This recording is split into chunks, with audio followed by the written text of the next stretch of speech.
Hello, Commissioners.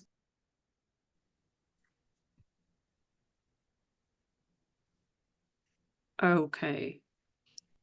Chairman Atkins, I Yes. apologize. Can we please redo the roll call, please? Yes, Thank you. sure.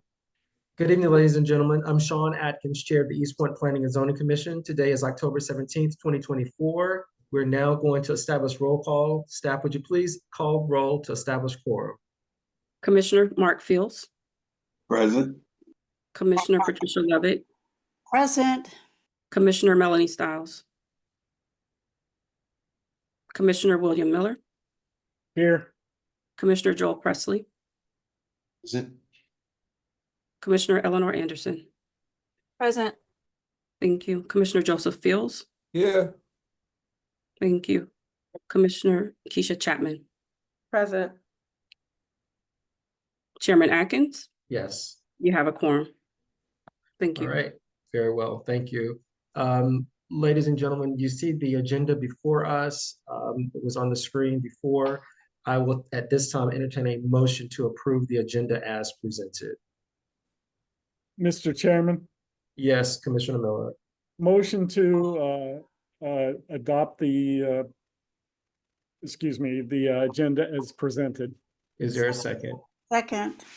Been moved by Commissioner Miller, second by Commissioner Lovett, that we adopt the agenda as presented. All in favor sound aye. Aye. Aye. Aye. All opposed sound nay. Hearing none, the ayes have it. The agenda is adopted. Our first case this evening, ladies and gentlemen, is one of old business. It is case number 2024V as in Victor -001-08. The street address is 3113 Washington Road. Staff, would you please sound the caption for this agenda item? Chairman, in reference to old business, item number 1, case number 2024V-001-08, applicant Little Dollar Incorporated, Asafi Daniel Okoye, property located at 3113 Washington Road. Applicant seeks a variance from section 10-2072-6A.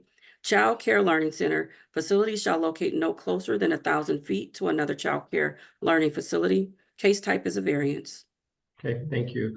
Ladies and gentlemen, you may remember that we've heard the public hearing for this particular case, as it has become custom for us. Whenever a case is deferred, we usually will allow the applicant and any other citizens or attendees to have public comment. So at this time, I'll entertain a motion for public comment for this case. Mr. Chair, Yes, Commissioner Presley. I would like to make a motion that we open the public hearing to have responses about this case. Okay, it'll be public comments, okay? Is that what you intended, public comments? Yes. Because, okay, Public is there a second? Second. It's been moved by Commissioner Presley, seconded by Commissioner Joseph Fields, that this body allows for public comments for this case, as it is old business and we've had the public hearing. All in favor sound aye. Aye. All opposed sound nay. Hearing none, the ayes have it. We will receive comments from the public regarding this case. If Mr. Okoye is present, we will allow Mr. Okoye to have first comments. Can you add Harold Singer as a panelist, please? What is the name again? Harold? Okay, Harold Singer? Yes. Okay, staff, would you please elevate Harold Singer as a panelist? Thank you. Would you please mute your device, Mr. Daniel? Thank you. Both of them, please. Hi, this is Melanie Stiles. I'm present. Okay, I would like for the record to reflect that Commissioner Stiles is present with us this evening. Thank you. Chairman, we do Okay. not have a herald in the attendees. Okay. Mr. Daniel, would you please communicate with staff via the chat function to positively identify the individual that you'd like to have elevated to a panelist? And at this time, I'm still seeking Mr. Okoye. Is Mr. Okoye? I'm here. I don't know where my name is not, but I'm here, and I don't know why they can't see me. Okay. Is that Mr. Okoye? Hello, can you all hear me? Yes, we can hear you. Yeah, I'm sorry. I don't know why my name is not present, and I don't see me on the screen. Let me see. if you can hear me, hold on. Oh, and the screen share is disabled.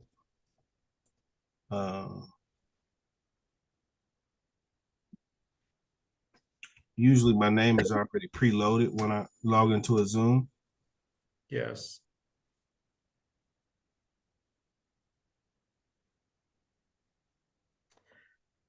So, Mr. Okoye, if you would do this, please, would you log off and log back on?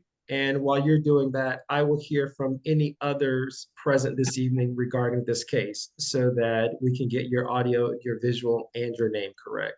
I think that if you logged off and logged back on, that may rectify. All right. Are there any proponents here to speak in favor of this case? 2024 V as in Victor -001-08, 3113 Washington Road. Any other opponents? If you would please raise your hand. Staff, are you able to see any raised hands? I am not. Okay. Are there any opponents here to speak against this case? Any opponents here to speak against the case? If you please raise your hand. Staff, you're able to see any raised hands? No, I'm not. Okay. All right. We will then wait for Mr. Okoye to log back in. And once he does, if you would please give him screen sharing capabilities.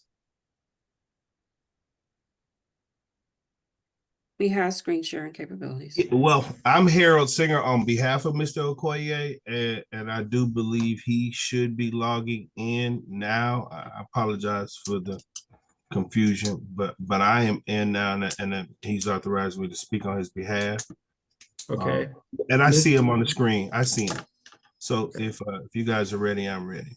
Okay. Mr. Singer, if you would please state your first and last name and your current address, and the floor is yours. Yes, sir. My first name is Harold, last name Singer. My current address is 4034 Lions, Lions Gate, Douglasville, Georgia, 30135.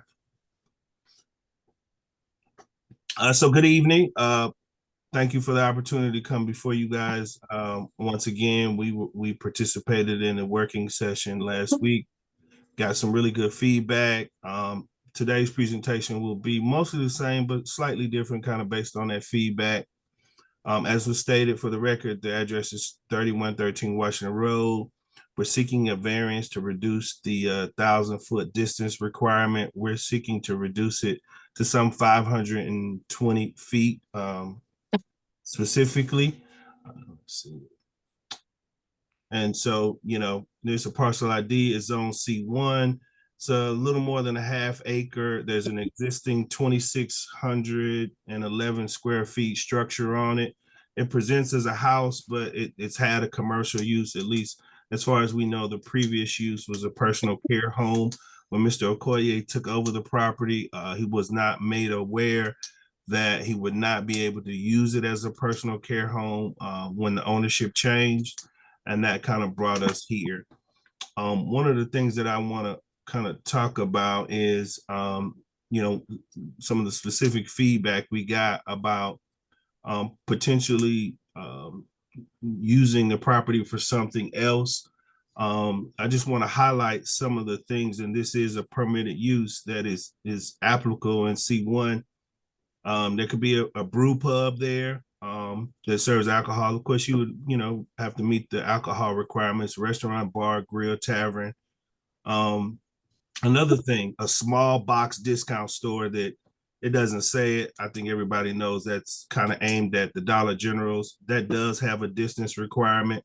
I just brought that up because, traditionally, from my understanding, distance requirements are used to as a development and control tool by governments if they want to limit a use that they feel is a deterrent to the community or doesn't bring much value, or to kind of mitigate oversaturation. So let me go to the next screen. As I was stating, it's 1/10 of a mile. When that breaks down, it's basically 500 feet within the proposed or existing daycare is within 500 80 feet of our subject property. That's just an illustration of how close it is. They both front off Washington Road. But as I stated, we're looking for a variance to reduce that to 520 feet. You know, this is some research that we did as far as daycare, early childhood learning centers within a mile. If you look and see the existing one that is the closest prior to it coming online, and based on the data that we had was earlier this year in March, there really wasn't a facility within a mile of this area prior to that. So, you know, if we were granted to the variance, in our opinion, our humble opinion, it would lead to oversaturation.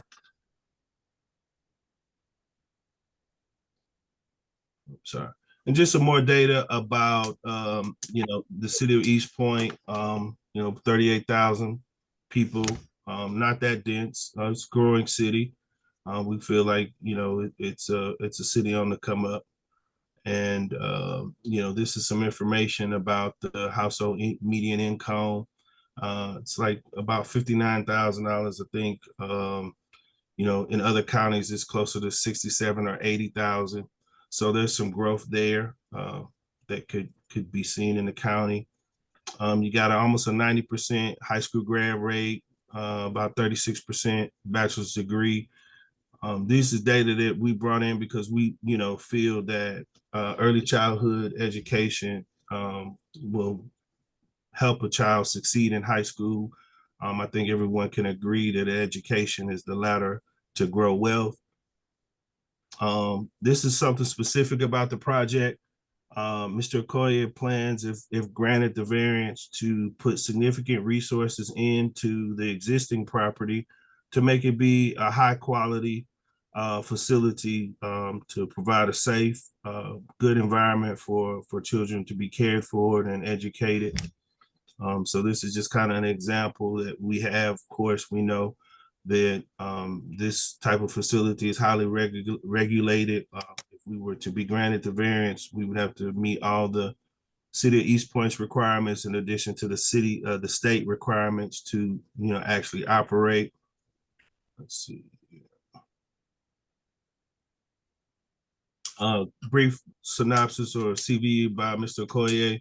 20-year resident of Metro Atlanta, father of 3, man of faith, has an educational background in electrical engineering from Oregon State University. He currently works as a real estate financier. He purchased the property because he thought it was a good opportunity, and you know, per my last statements, he wants to do good by doing well. Thinks there's an opportunity to bring his expertise from a technical background and his finance expertise to the childcare industry and really bring a high quality facility for not just the residents in East Point, but specifically the residents in the Washington Road area.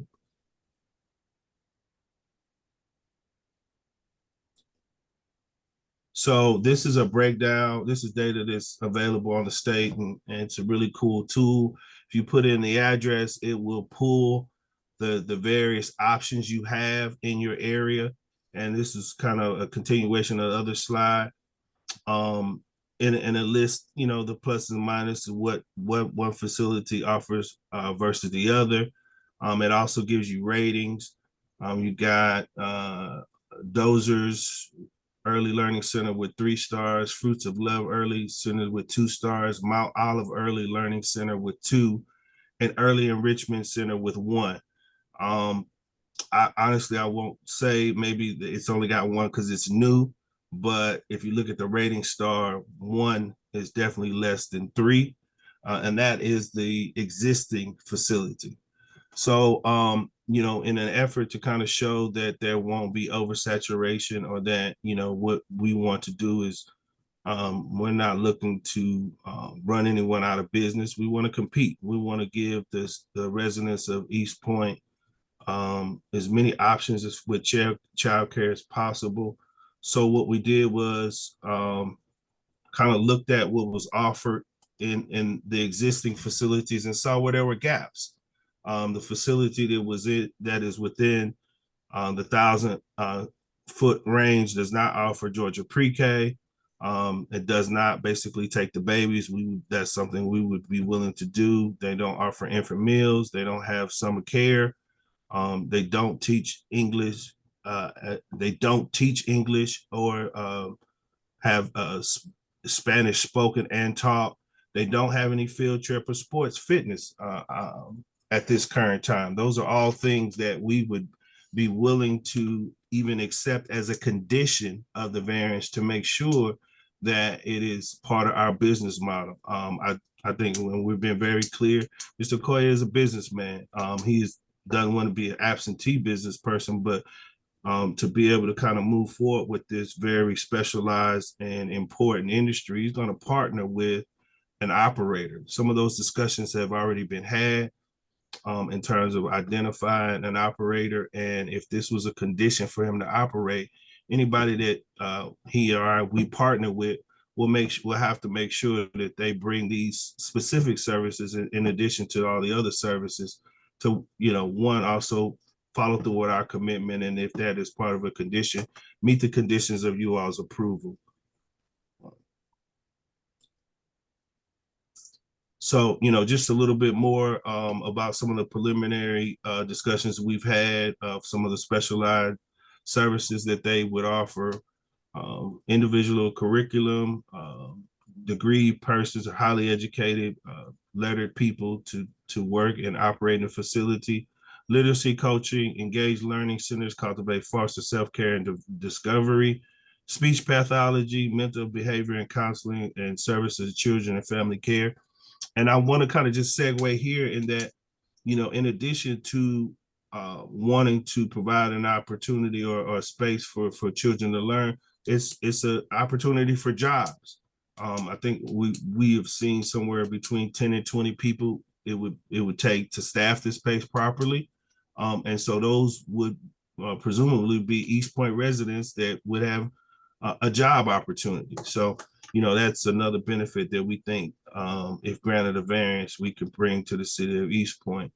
And, with that, we respect you all's authority in this matter. We really do want to, as I stated, bring a high quality facility to the city of East Point.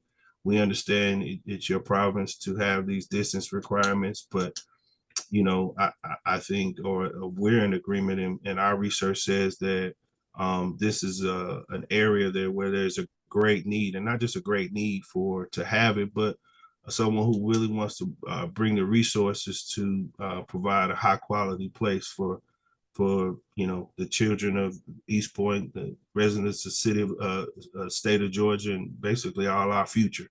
So with that, we will close our presentation and look forward to you all's deliberation and hopefully a positive outcome.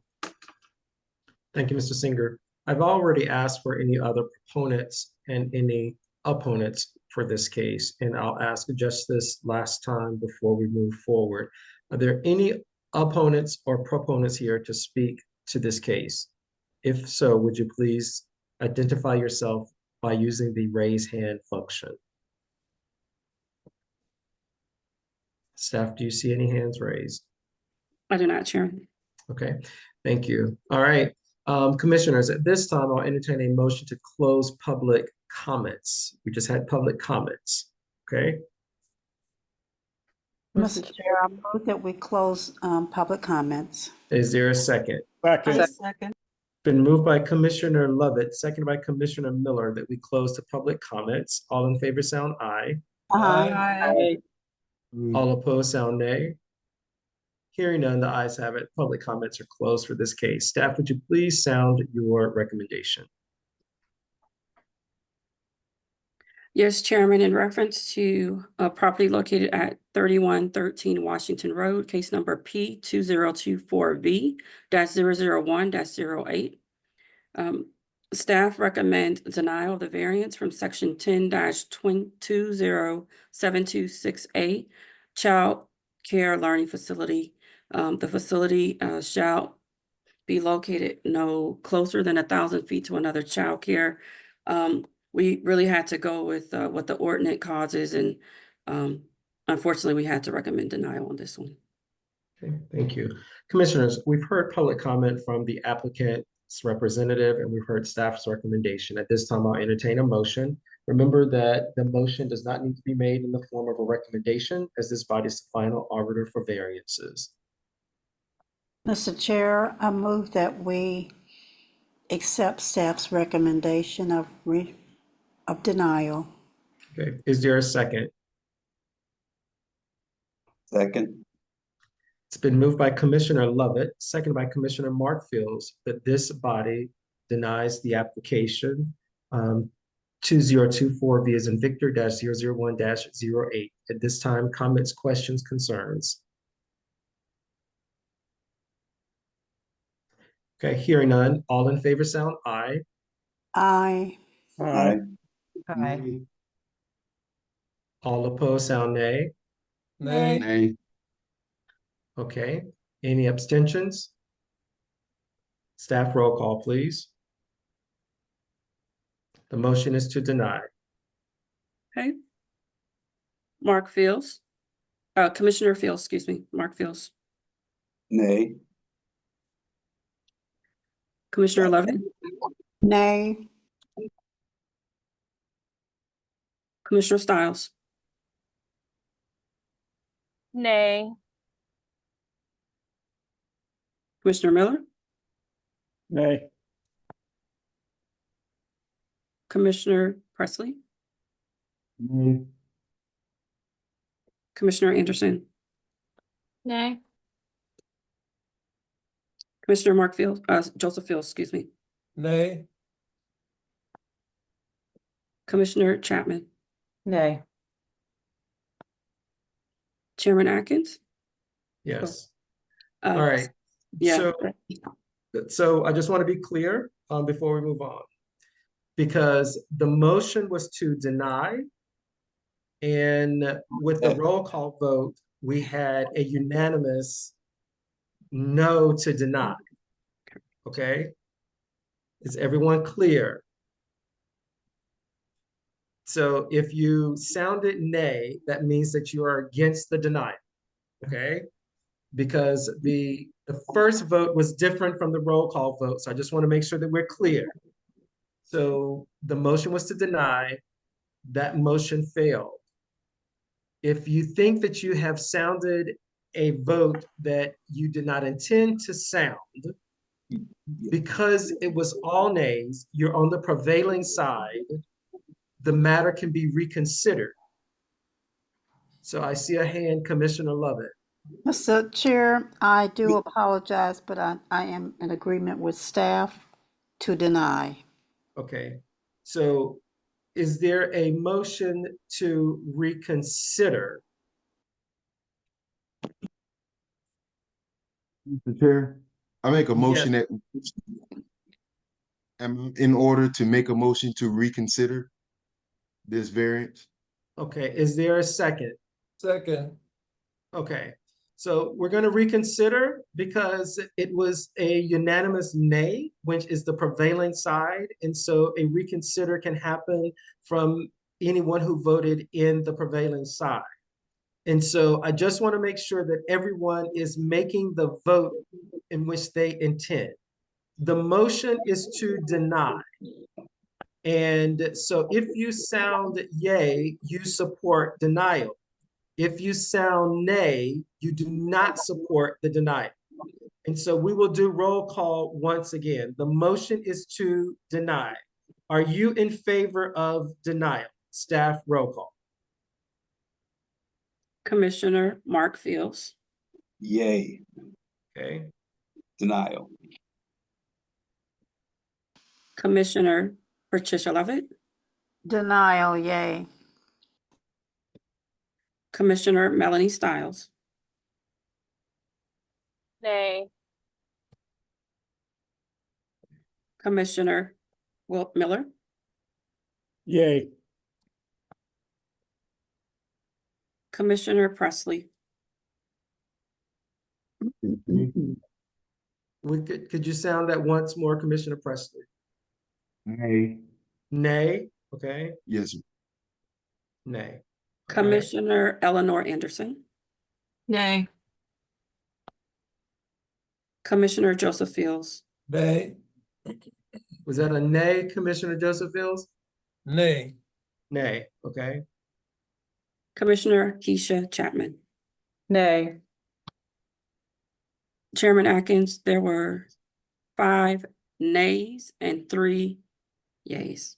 Okay, so the motion fails. So commissioners, at this time, I'll entertain another motion. Mr. Chairman, Yes, Commissioner Joseph Fields. I make a motion that we approve the variance. Okay. Is there a second? I second. Okay, there's been a motion made by Commissioner Joseph Fields with a second by Commissioner Anderson that this body approves the variance for case number 2024 V as in Victor -001-08. Again, motion made by Joseph Fields, Commissioner Joseph Fields, second by Commissioner Anderson. All in favor sound aye. Aye. Aye. Aye.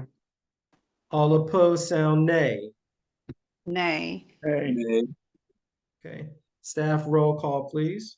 Commissioner Mark Fields, Nay. Commissioner Patricia Levitt, Nay.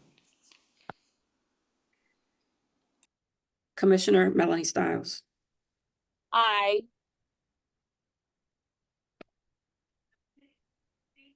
Commissioner Miller, Nay. Commissioner Anderson, Aye.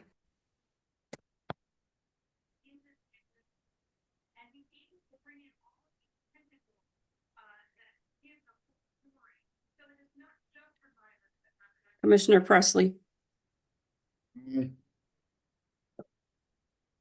Did you sound that again, please, Commissioner? Aye. Yes. Yes, you're a bit muffled. okay. Commissioner Joseph Fields, Aye. Commissioner Chapman. Aye. Chairman, you have 5 ayes and 3 noes. Okay, the motion passes. Okay, all right. Thank you, commissioners, for that. We're going to move now to our other cases, all under new business. All of the cases under new business will require a public hearing, which is different from public comments. There are rules for this, and I am going to sound the rules for public hearings that will apply to all of our cases under new business. Public hearings before the Planning and Zoning Commission shall be conducted in accordance with Section 10-2219 of the East Point Zoning Code and Development Regulations.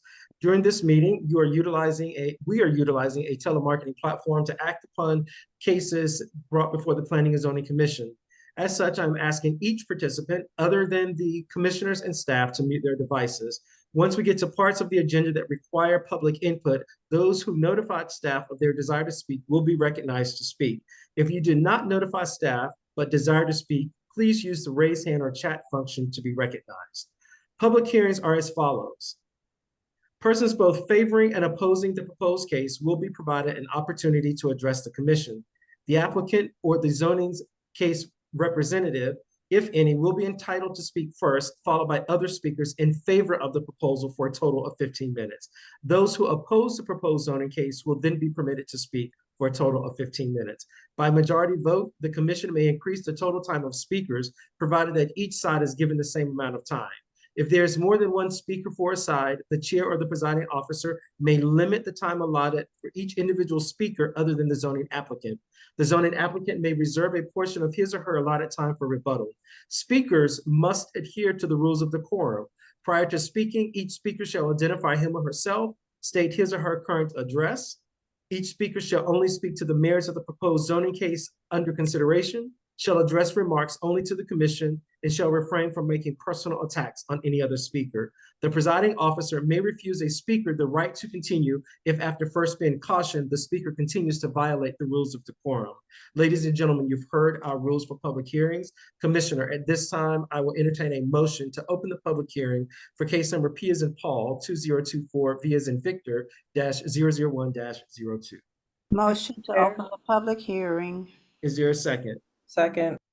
It's been moved by Commissioner Lovett, second by Commissioner Chapman, that we open the public hearing. All in favor sound aye. Aye. Aye. All opposed, sound nay. Hearing none, the ayes have it. The public hearing is now open. Do we have our applicant present, Ms. Erica Mikoniko? Yes, sir. I'm Robert McConaughey. I'm present. Meconico, I'm sorry, okay. Mr. Meconico, if you would please state your first and last name and your current address. Robert McConaughey, 6800 Foxfire Place, College Park, Georgia, 30349. Okay, all right, the floor is yours. Do you need screen sharing capabilities, Mr. Meconico?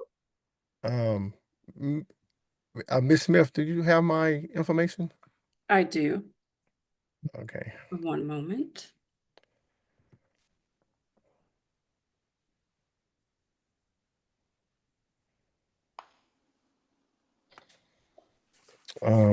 We had a little trouble with the screen sharing last time.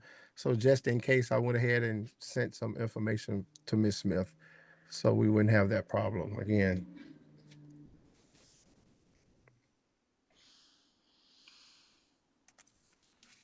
No offense. Just a little background. My wife and I, Erica McConaughey, we operate the School for Creative Achievers. We're located at 927 Cleveland Avenue on the corner of Sylvan and Cleveland. The building has been operated as a daycare for probably like the last 40 years. And we're well known throughout the East Point, College Park, Hateville, Atlanta. That's our service area. We're pretty good at what we do. We produce good behavior, academic inclined kids. And we're known as the Blue Building next to churches throughout those neighborhoods. The problem in question is that we had a storm that came through a while ago. We had an older fence that was up. The storm, along with trees, damaged the fence, and we actually replaced the fence and decided to go ahead and, because that was damaged, but not knowing that we replaced more than 50% of the fence. Mr. Meconico, 1 second, please. Because you're not operating your own presentation, should we be looking at something other than the title slide? If so, would you please cue staff when to change your presentation so that we can follow along? That was just a little history, but this slide right here actually shows the new fence. This is the fence that's in question. It's actually 2 feet above the variance requirement. And the reason that we're requesting the variance requirement is for the protection and the security of our staff and kids. And as you can see on the side right there, that's like a public drain and it's a sidewalk. And that's where, and around the back is another area to where we've getting some criminal minded people coming through that area. And that's the front of that's actually the front of the fence right there. It's made out of pressure treated wood, good quality, and it looks really nice. We've gotten a lot of compliments from neighbors, from customers, and even passerbys who want to know actually who put up the fence for us. We can continue through the slide.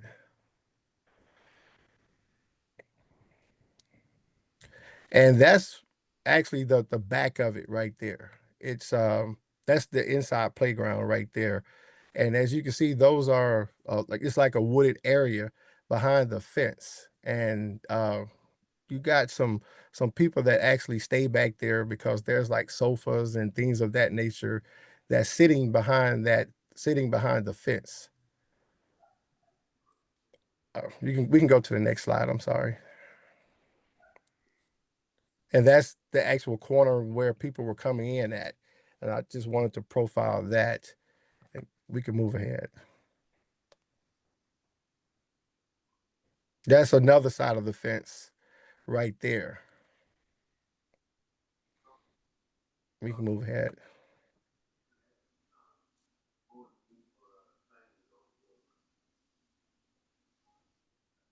And that's another corner in which we were having problems with right there. Okay, next. So that's another shot of the front. It's on an incline, so as you can see, it's sort of going up. up the grade, and with the varmints coming on that right side of the fence, they were able to jump right over, and we can see that with other shots of the old lot that we had. Okay, next picture, please. And that's just another total shot of the front of the building. That's the part that was in question. You know, looks really nice. We got the pressure treated wood. And this is the inside of the bottom playground. This is where we were having the problems, mainly with people jumping over the gate. At instances, they were actually running from the police or running from people that was literally chasing them. And even at times when the kids were on the playground, that has happened several times. Okay, next picture, please. This is what the old fence looked like that, unfortunately. And we were in the process of replacing it, but the storm it edged that along faster than what we wanted to, but we had to do what we needed to do. And as you can see, when the fence stopped, there was actually a brick wall. That wall is still there. We put the fence in front of that wall to make the height even all the way around. And that's the back of the playground. Okay, next picture.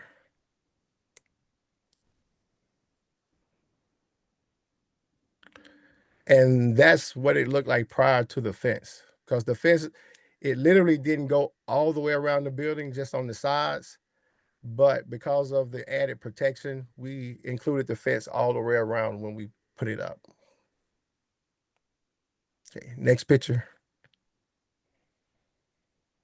And that's the bottom playground before we tore it up and installed the new fence and the new grounding for it.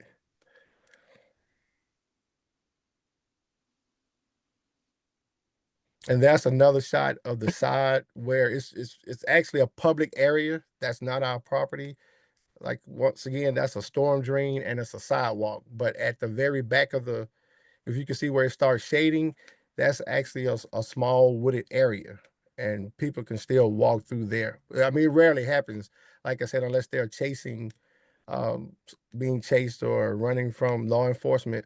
But at times there are people sleeping on that side right there. We've had that, and actually the last time that happened was 2 weeks ago. I mean, it's still going to happen probably regardless of the fence height or anything, but it's little to no chance to jumping over like they used to.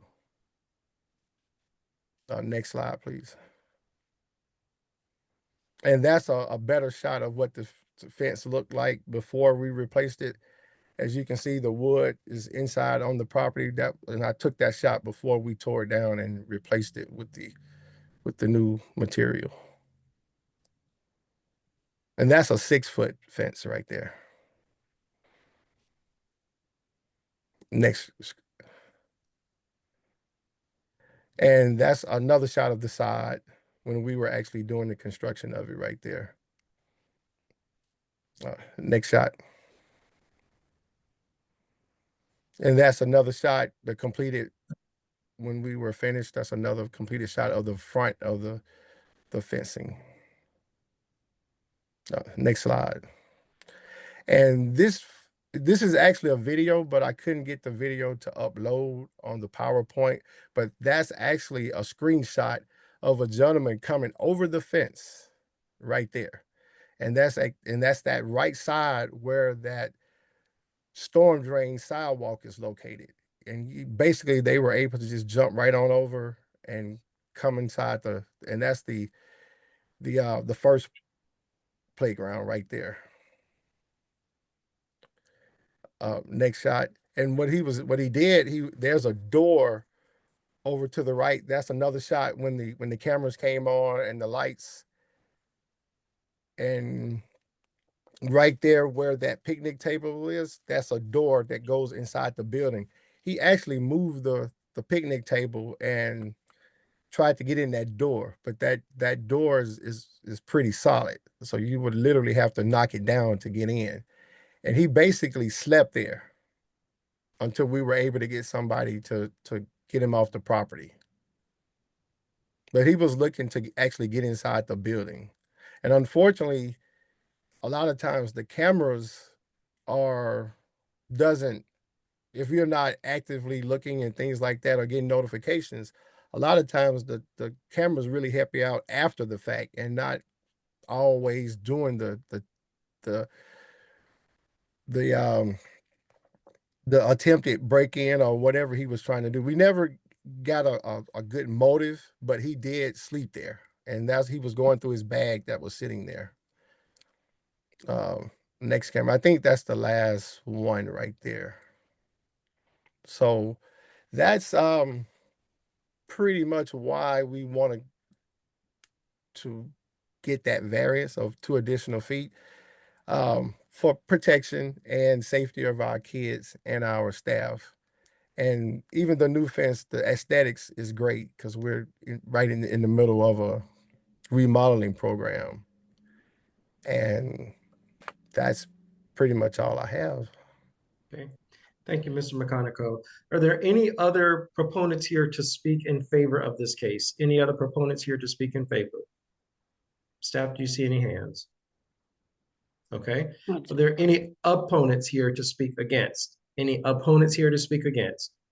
There is a Keith Logan. I can ask if he's wanting to speak. He's Okay. for the other case. I think he's an applicant. He's an applicant for Palm Drive. Okay. Okay. Any opponents here to speak against the case? Hearing none and seeing none, commissioners, at this time I'll entertain a motion to close the public hearing. Motion to Chair. close the public hearing. Is there a second? Second. It's moved by Commissioner Lovett, seconded by Commissioner Joseph Fields that we close the public hearing. All in favor sound aye. Aye. Aye. All opposed sound nay. Hearing none, the ayes have it. The public hearing is now closed. Staff, would you please sound your recommendation?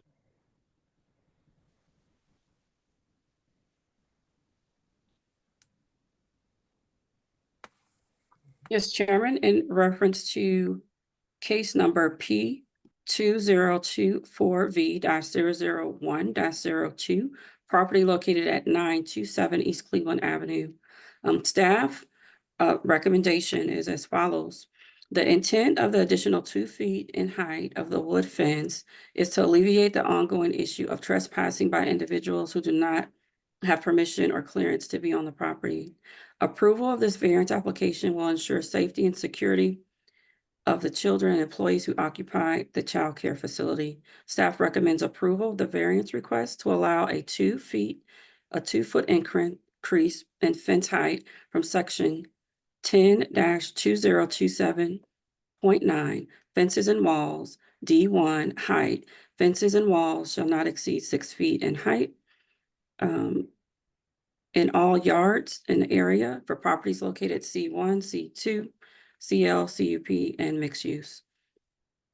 The 8-foot wooden fence shall be permitted to remain in place. Okay, commissioners, we've heard from the applicant, and we've heard staff's recommendation. At this time, I'll entertain a motion. Mr. Chair, I move that we accept staff's recommendation for approval. Is there a second? Second. Moved by Commissioner Lovett, seconded by Commissioner, was that Presley or Fields? Fields. Moved by Commissioner Lovett, seconded by Commissioner Joseph Fields, that this body approves the variance for 927 East Cleveland Avenue. Comments, questions, or concerns? Okay. Yes, Commissioner Mark Fields, your hand is raised. You're recognized. The floor is yours. Thank you. There's just one question. The corner that the gentleman was coming over the fence, was that fence smaller based from that wall, or how did someone jump a 6-foot fence that easily? The new fence looks wonderful, and I think it's a lot more secure. I was just wondering if that actually alleviates the problem. Well, that's on an incline, and it was a 6-foot fence. But as you go up the incline, the fence actually got smaller. And once you got to a certain point, you were able to just, depending on your height, you were able to just get a good jump, and you're right over on the property. But we alleviated that when we put the 8-foot fence up. We sort of kept it at the same height. So as you're going up, it's still at that same height now. And you will basically have to get a ladder to come over now. Okay. Yeah, I was going to ask that question. If it's on an incline, how did you alleviate that? So in those areas, is the fence taller than 8 feet? No, it's still 8 feet, but I guess that fence has been here so long, they sort of they might have cut it to where it was just a little less than 5 feet, so that they tried to get it aesthetically looking the same. And it's sort of hard to explain. That's why I wanted you guys to see that picture of the old fence on the side. And now I made, and plus we got the little square cap over the top also.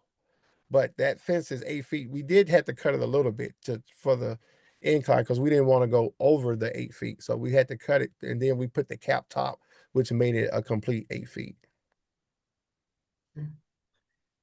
Any other comments, questions, or concerns? Mr.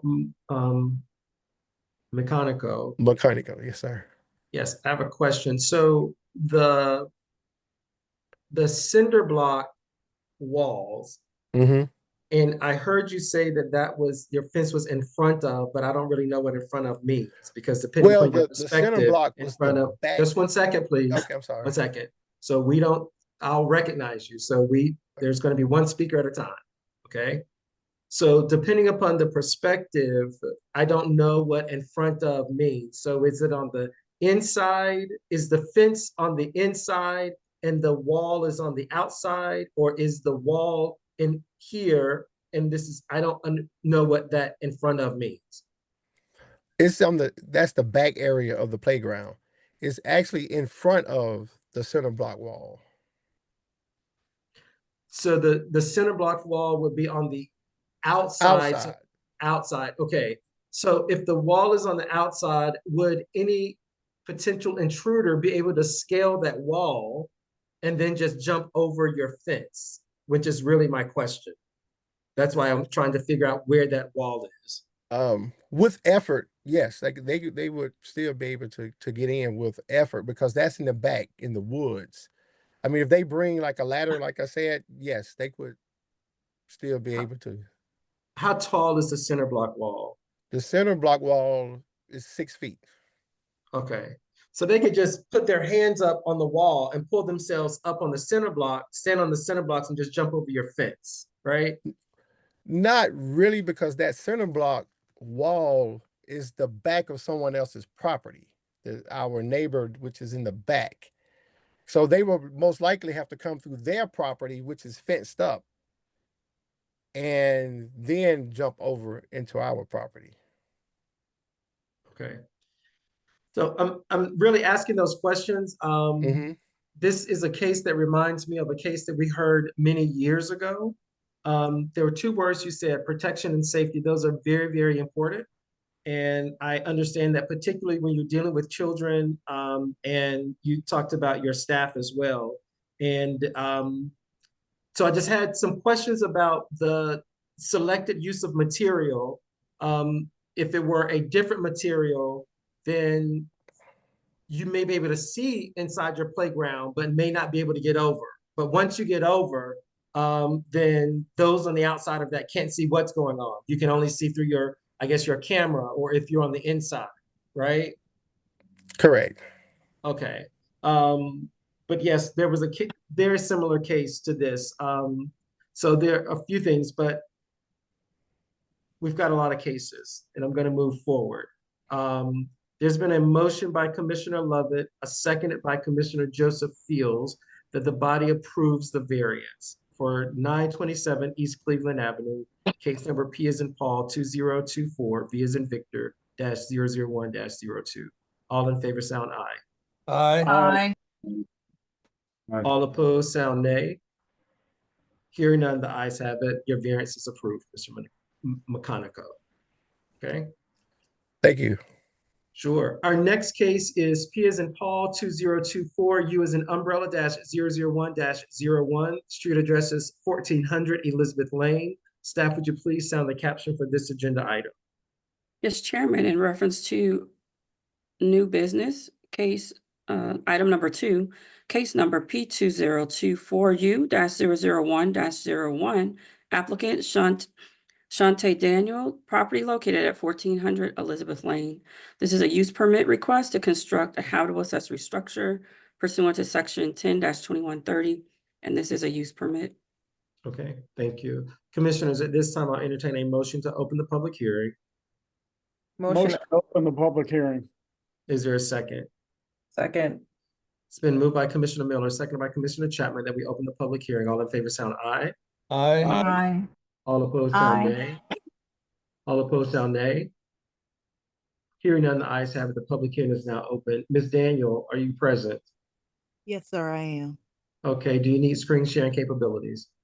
Yes, please, if you could. Okay, would you please grant Ms. Daniel screen sharing capabilities? Once they do that, Ms. Daniel, the floor is yours. If you would please start by stating your first and last name and your current address. You have screen sharing capabilities. Okay, Director Smith. Okay. Guys, my name is Shante Daniel. The property is at 1400 Elizabeth Lane. And let me see if I can get this presented for you guys.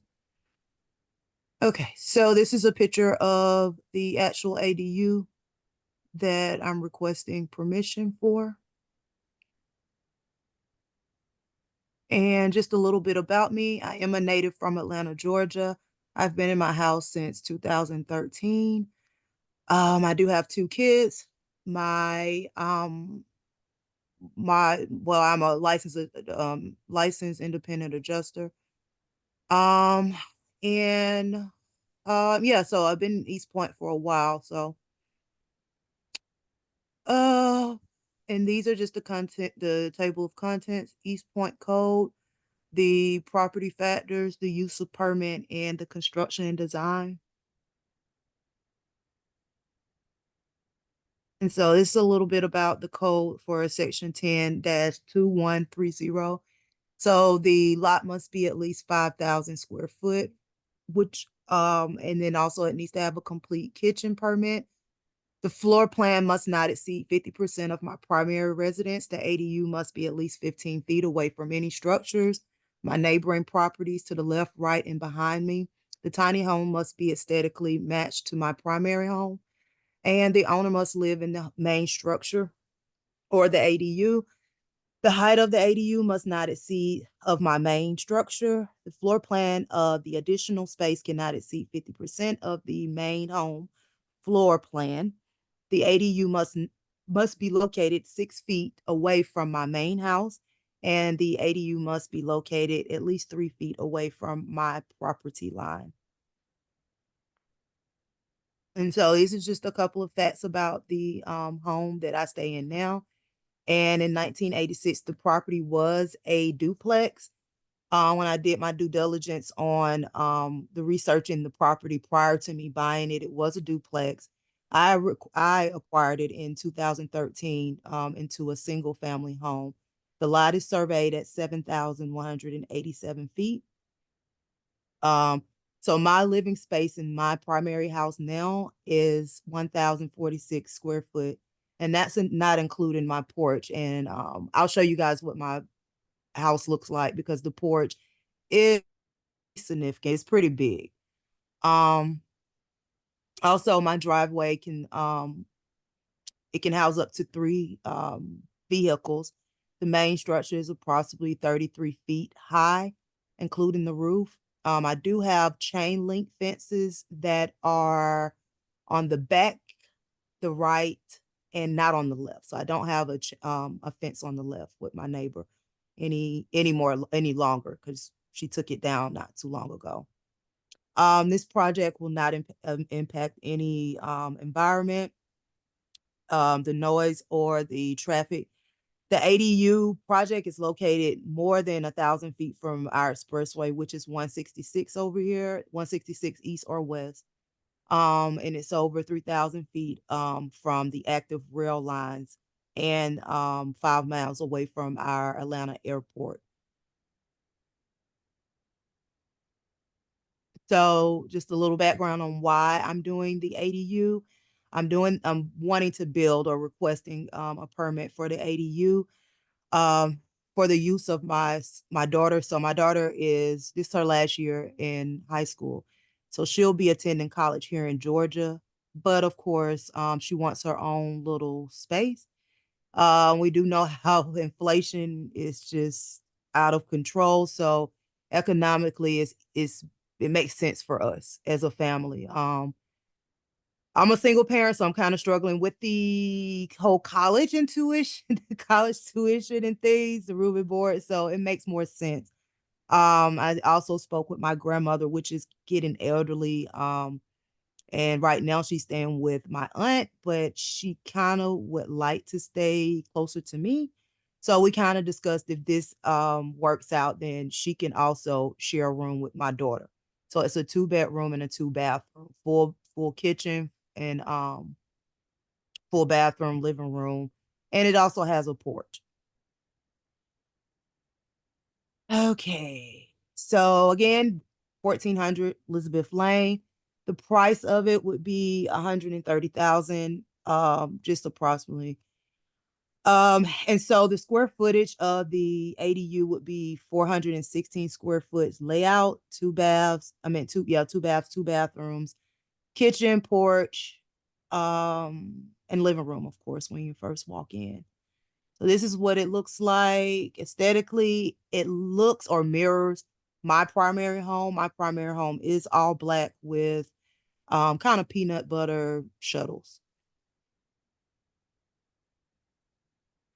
And so this is what it looks like for the kitchen. The windows will be aluminum. And this is just a small layout. The bedroom, the washroom, dining room, kitchen, living room. And it's another one. There's the porch. It's 416 feet, square footage. This is my house. So it is black with the peanut butter. There's a chain link fence right over to your left. To your right, there's no fence anymore. My neighbor and I used to have a shared fence, but she tore it down maybe about 6 years ago. And behind my house is also a chain link fence as well. So this is just a video of what a model of what it would look like in the inside.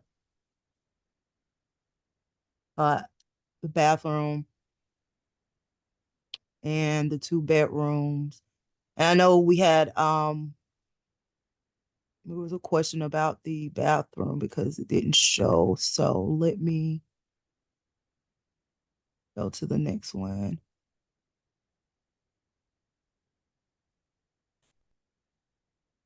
And this is just a video of my backyard. So that's on the left side, that chain link fence. And then when you walk all the way to the back, that's just the backyard.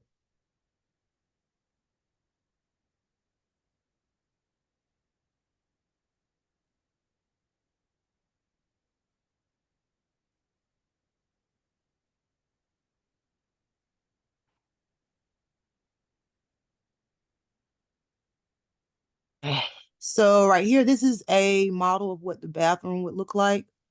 I know that was what was in question.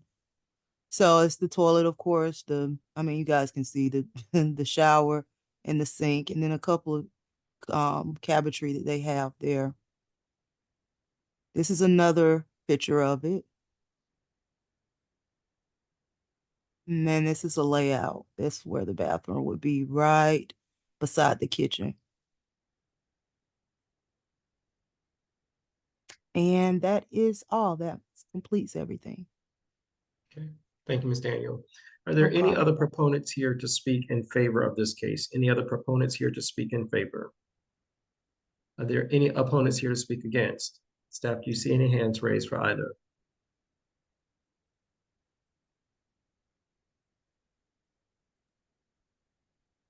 No, sir. Staff, do you- No, sir, Mr. Chairman. Okay, thank you. Commissioners, at this time, I'll entertain a motion to close the public hearing. Motion to close the public hearing. Is there a second? Second. It's been Presley. moved by Commissioner Lovett, second by Commissioner Presley, that we close the public hearing. All in favor, sound aye. Aye.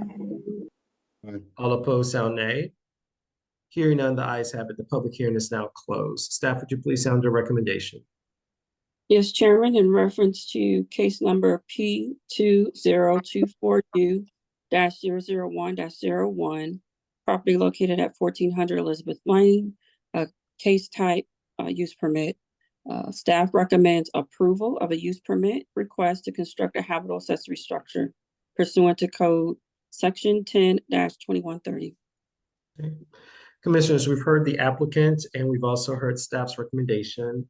This is a use permit and the recommendation should be made in the form of the motion should be made in the form of a recommendation. At this time, I'll entertain a motion. Mr. Chair, I make, Yes, Commissioner, is it Miller or Presley that got in first? I think I was first. I make a recommendation that we accept staff's recommendation for approval on this. Is there a second? Second. It's been moved by Commissioner Miller, second by Commissioner Fields, Joseph Fields, that this body recommends approval of the use permit for 1400 Elizabeth Lane, case number P as in Paul 2024, U as in umbrella -001-01. Any comments, questions, concerns, unreadiness? Okay, hearing none and saying none. All in favor sound aye. Aye. All opposed sound nay. Hearing none, the ayes have it. The body recommends approval. Our next case is P as in Paul 2024, R as in Robert, Z as in Zebra -004-08. Street address is 2447 McAlpine Terrace. It is a rezoning. Staff, would you please sound the caption? Yes, Chairman, in reference to case number 3, P 2024-RZ-004-08, applicant Siobhan Charmaine, property located at 2447 Al McPine Terrace. The property is going for a rezoning request from RL, which is our residential limited single family dwelling unit zoning district, to R2 two-family dwelling district, and case type is a rezoning. Okay, thank you. Commissioners, at this time, I entertain a motion to open the public hearing. Motion to open the public hearing. Is there a second? Second. Is moved by Commissioner Joseph Fields, second by Commissioner Chapman, that we open the public hearing for this case. P as in Paul 2024, R as in Robert, Z as in Zebra -004-08. All in favor sound aye. Aye. All opposed sound nay. Hearing none, the ayes have it. The public hearing is now open. Is our applicant present? Yes, I am. Okay. Is that Siobhan? Siobhan Saramain. Siobhan Saramain. Okay. Mr. Saramain, do you need screen sharing capabilities? I believe I have already. Okay, great. You may start to share your screen and you may have the floor. Please state your first and last name and your current address. Okay, again, Siobhan Saramain. I'm presently residing at 1080 Fleming Street, Smyrna, Georgia, 30080. Thank you for having me. This again is rezoning application for 2447 McAlpine Terrace, the city of East Point. And let me just slide here. And this is a picture of the building in question. As you can see, it has significant fire damage. We purchased the property in July of this year. And we are hoping to keep the original infrastructure and rebuild the 2 suburban style housing units with a 2-car garage. And this is a long-term investment in the community, East Point community. This is just some basic information about the property. It was built in 1980. It sits on 0.34 acres, District 20, Ward C. current zoning, single-family home. Just to point out that the building does have physical setup for utilities. It is recorded as a duplex in Fulton County and East Point Systems. The neighborhood that it's located in is mostly duplex structures. And again, the structure does have significant fire damage right now, and we are proposing to rezone to a R2. Okay, thank you. Are there any, oh, I'm sorry, go ahead, Mr. Sarame. I will just, I'm just gonna go through our application that we made to the city. We have a project plan and we have submitted a site plan, original site plan to the city of East Point. Again, we're hoping to keep the original duplex structure. We're gonna be in alignment with East Point comprehensive land use. We're gonna offer housing to young professionals and new families. We are gonna use high quality materials, ensuring the design and the scale is harmonious with the suburban residential character of the area. And we're going to match the surrounding lot sizes and maintain the compatibility with the multi-family type that's around the structure in question. Environmental site analysis highlights there were no wetlands, no floodplains, no stream slopes exceeding 33% over 10 feet rise. There is no known disturbance of any wildlife on the property. It is not an historical site per Fulton County historic resources. The project will have minimal disruption to the existing infrastructure. And of course, we're hoping we will be abiding by the existing City of East Point housing codes.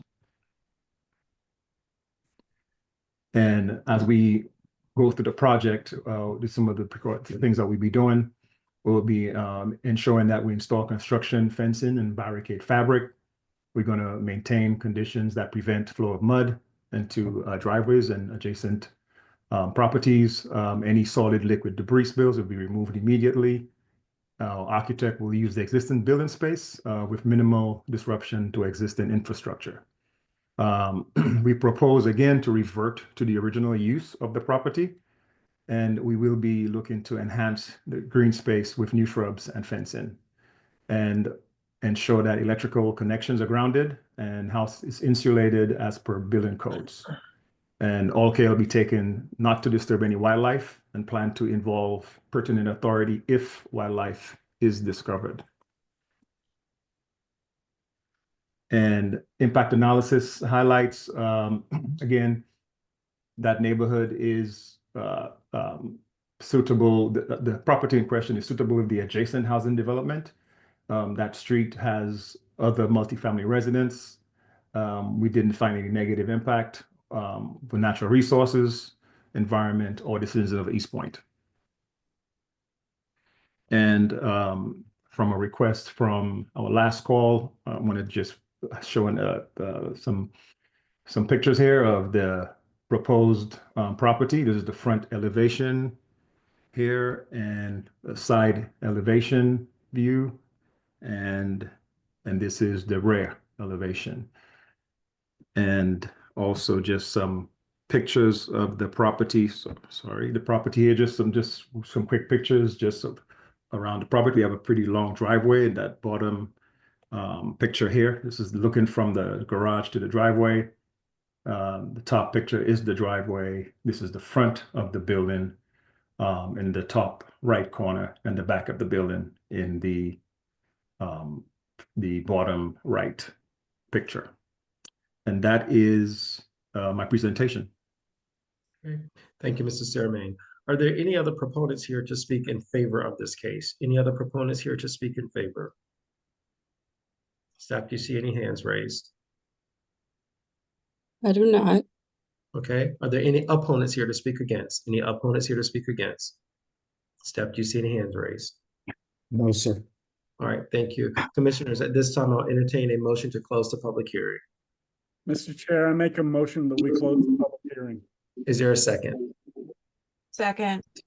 Been moved by Commissioner Miller, second by Commissioner Anderson, that we close the public hearing. All in favor sound aye. Aye. All opposed sound nay. Hearing none, the ayes have it. The public hearing is now closed. Staff, would you please sound your recommendation?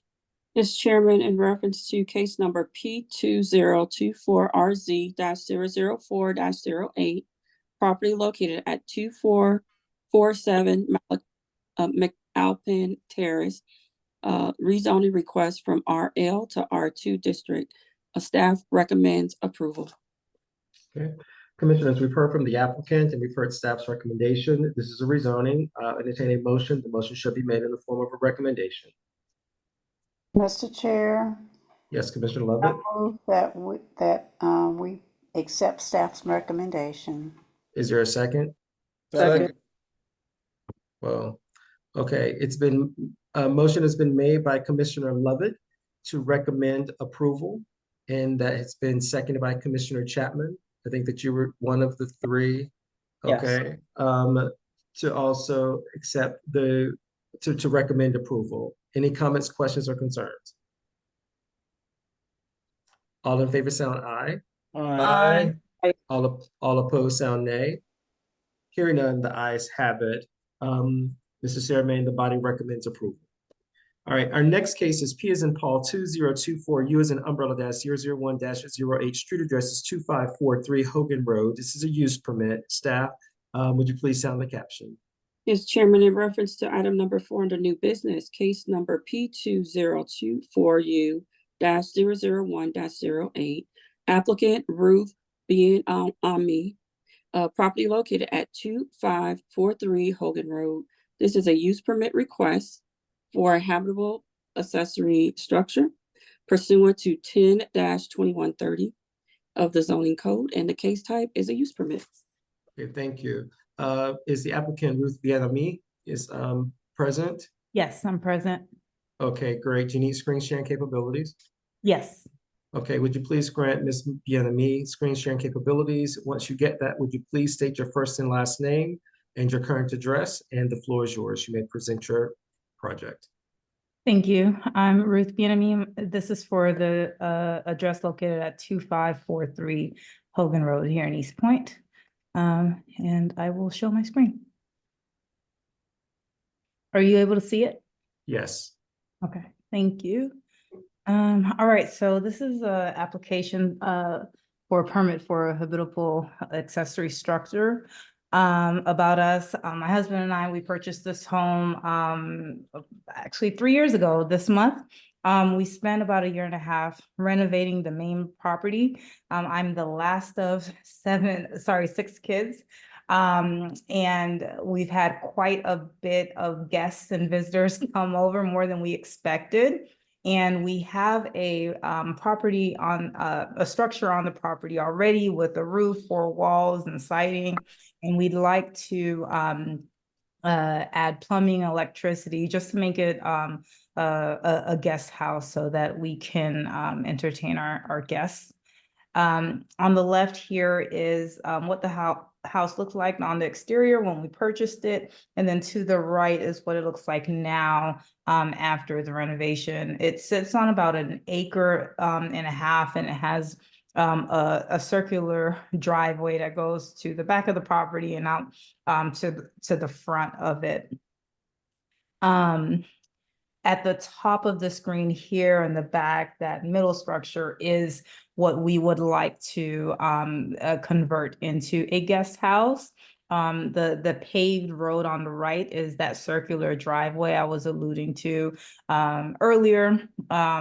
And we plan to add additional paving so that under this pavilion on the left here, we want to just make it converted into a bit of a carport that any guests that we have, they can just park their vehicle there and then access the guest house from there. As you can see, it's pretty far back towards the end of the property. So fairly away from our neighbors to the left and the right and behind us. And I have a screenshot of the survey at the bottom left here so that you can see where it's located with that arrow there. And then to the right is the proposed layout that we have. Again, it's just about 500 square feet. And it's meant to just have just living quarters for our guests so that they can visit us and stay around, but not too long, hopefully. And so again, 550 square feet, we don't believe that it should have any impact on the environment or noise, especially considering how far it is from the property. Because we spent quite a bit of time extensively renovating our main house, we are familiar with the permitting process with the city of East Point. And we like doing things the right way and going through the correct processes so that everything that we do adheres to all the city requirements. And that's it for me. All right, thank you, Ms. Bienemy. Are there any other proponents here to speak in favor of this case? Any other proponents? Staff, do you see any hands raised? We do not. Any opponents here to speak against the case? Any opponents here to speak against? Staff, do you see any hands raised? No, sir. Okay, commissioners, at this time, I'll entertain a motion to close the public hearing. Motion to Yeah, close. motion to close the public hearing. Is there a second? Second. It's been moved by Commissioner Presley, seconded by Commissioner Miller, that we close the public hearing. All in favor, sound aye. Aye. All opposed, sound nay. Hearing none, the ayes have it. The public hearing is now closed. Staff, would you please sound your recommendation? Yes, in reference to item number 4 under new business, case number P2024U-001-08, property located at 2543 Hogan Road for a use permit request for a habitable accessory structure pursuant to section 10-2130. Staff recommends approval. Okay, thank you. Commissioners, we've heard from the applicant, we've heard staff's recommendation. This is a use permit. It will move forward, so the motion should be made in the form of a recommendation. I'll entertain one at this time. Mr. Chair, Yes, Commissioner Chapman, a motion to accept staff's recommendation for Second. approval. for It's approval. been moved by Commissioner Chapman, seconded by Commissioner Joseph Fields, that this body recommends approval of case number P2024 U as an umbrella -001-08, street address 2543 Hogan Road, use permit. All in favor, sound aye. Aye. All opposed, sound nay. Hearing none, the ayes have it. The motion carries. The body recommends approval, Ms. Bienemy. Our next case is P as in Paul 2024 R as in Robert Z as in Zebra -006-08, street address 2928 Palm Drive. Staff, would you please sound the caption for this agenda item? Yes, Chairman, in reference to item number 5 under new business, case number P2024RZ-006-08, applicant Keith Logan, property address 2928 Palm Drive, to rezoning request from R1A Urban Residential Zoning District to R3 Multifamily Development District. Case type is a rezoning.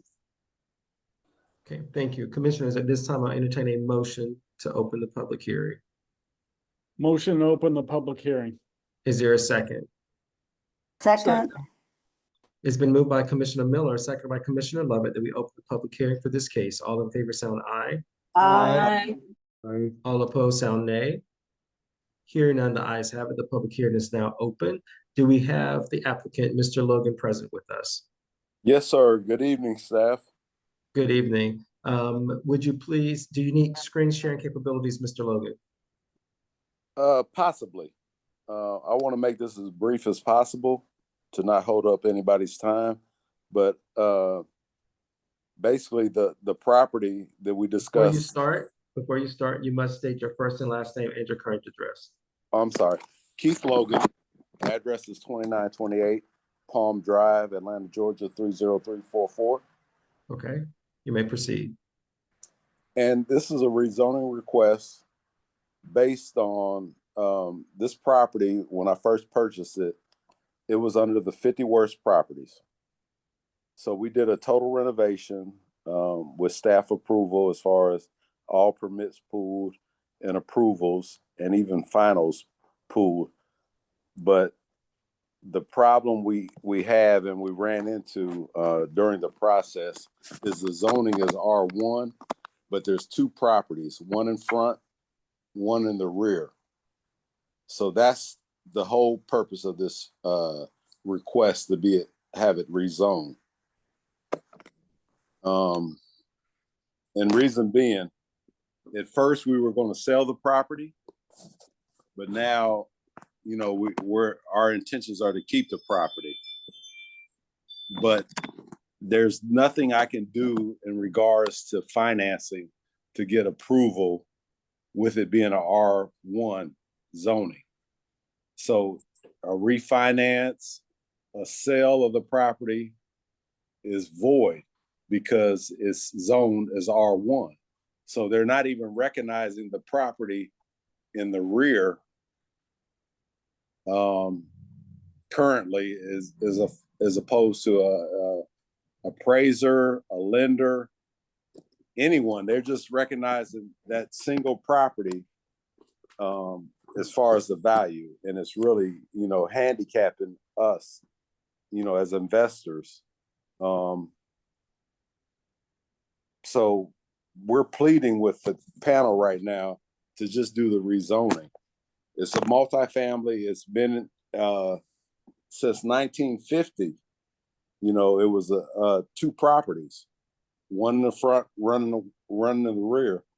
But as of now, with that zoning as it is, as a R1, it handicaps us from getting any financing, recouping our dollars we already invested. So it's really, you know, just a handicap. And I'm keeping the property because I love East Point. You know what I mean? I bought into East Point. So we want to keep East Point. There's tenants in the properties as we speak. There's no changes going to be made as far as structurally. It's just what it's been is still going to be. So I'm just pleading right now with the panel to accept our proposal to change it from R1 to R3. Are there any other proponents here to speak in favor of the case? Any other proponents here to speak in favor? Staff, do you see any hands raised? No, sir.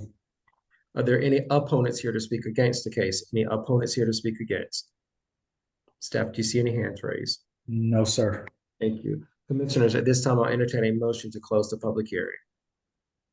Motion to close the public hearing. Is there a second? Second.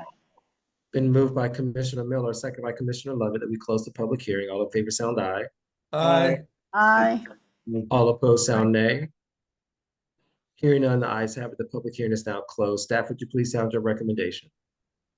Yes, Chairman, in reference to case number P2024RZ-06-08, applicant Keith Logan, property located at 2928 Palm Drive, rezoning request from R1A, urban residential, to R3 multi-development district. Staff has recommended denial on this rezoning case.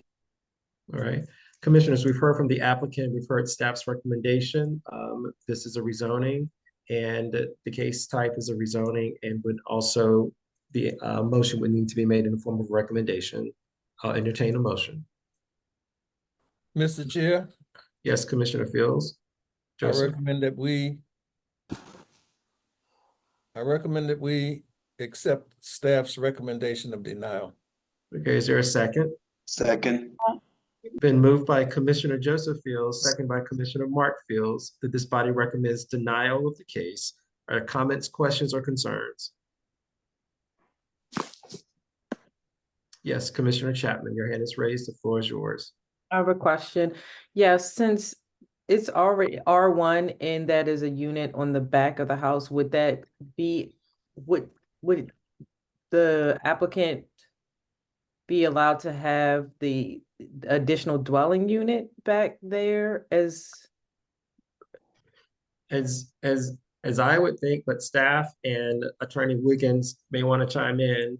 I think because there is not a use permit for the habitable accessory structure for the ADU, that the ADU, it would be further out of compliance for it to have a tenant in the ADU. Attorney Wiggins or staff, you may want to chime in to correct that if it is incorrect. No, that is correct, Mr. Chair. Okay. So it would be further out of compliance, and it would be illegal according to the East Point zoning codes if that were to happen, Commissioner Chapman. Okay, thank you. Okay. Commissioner Anderson, your hand is raised. I'll recognize you. You have the floor. Yeah, so I am given that the ADU would put it further out without the permit, would put it further out of compliance. Could the applicant correct that with a permit application? And then with that correction, would that be in compliance with the RL, or would further action need to be taken? Right. So that would really be a question that I had. I think we touched on it a little bit in the work session. Attorney Wiggins or staff, if you would like to speak to that.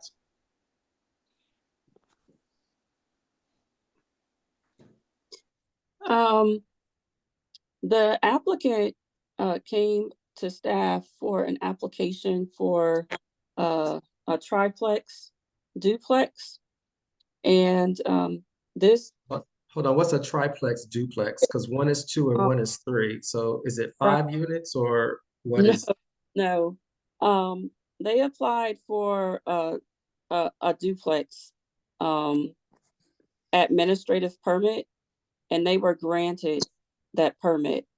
So they would be allowed to still use the property as they're using it, with the single family on the front and the multi duplex in the back. This property was built prior to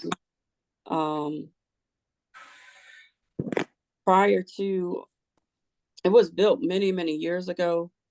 And so staff or our records we don't have the building records to show when the permits are issued and all of that. And so we have to look at it as a legal non-conforming use, and they can continue to use it as they've been using it. When the issues arise, when they want to make changes to it in any kind of way, then they have to come into compliance. But unfortunately, we had to recommend denial on this one because of the surrounding uses and the potential of spot zoning in the middle of single family residential units. Okay, so I'm going to call on Attorney Wiggins because I have questions from that. Go ahead, Attorney Wiggins. And I'm sorry, I was going to answer the question earlier, but couldn't find the mute button. But everything that Ms. Smith said is correct.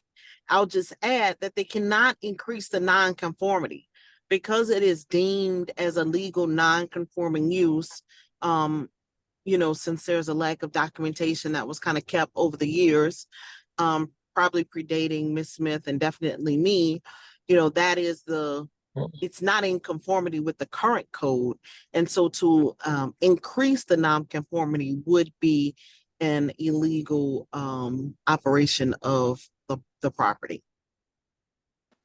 Okay, so if the applicant received a permit, because the applicant, I believe, stated that they did a renovation on the primary structure and the accessory dwelling.